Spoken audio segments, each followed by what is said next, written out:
In fact, how to successfully deal with threats from abroad has been beyond many past administrations. It has long appeared to be U.S. policy to, in fear of upsetting our enemies. Trump's approach, one for which millions of Americans have longed, is to treat them like the sniveling bullies they are. From his description of Kim as Little Rocket Man to his retorts to the dictator's nuclear threats, Trump refuses to feign respect. Trump has been admirably consistent in his approach to America's enemies, and his critics just as reliable in expressing their alarm.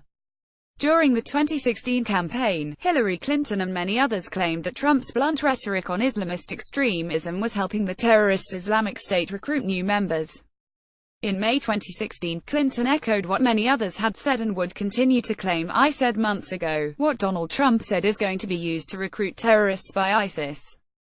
Now just recently we have absolute evidence, yes it is. They're taking his words out of his mouth, denigrating Muslims and putting them into propaganda videos. Why are we making the world more dangerous for Americans? In other words, don't make Islamic State leaders mad.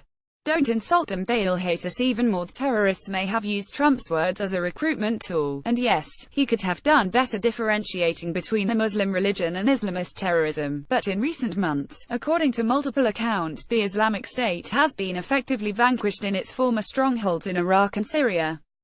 The claim that Trump's rhetoric would make the group stronger was off base.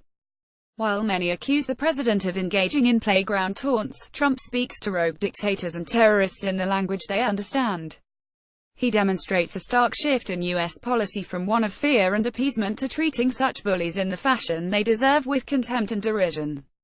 Trump's critics will wonder why the president seems to take a softer approach with Russian President Vladimir Putin, but Putin does not claim his goal is to obliterate the U.S. militarily via terrorist attacks. The response the United States has employed for years with those who do, and the one preferred by Trump's critics, led to a far-reaching Islamic State, a North Korea that is armed with long-range missiles, and a more dangerous world overall. A radically different response has been long overdue.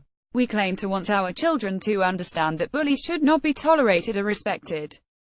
That philosophy should not include an exemption for dictators and terrorists.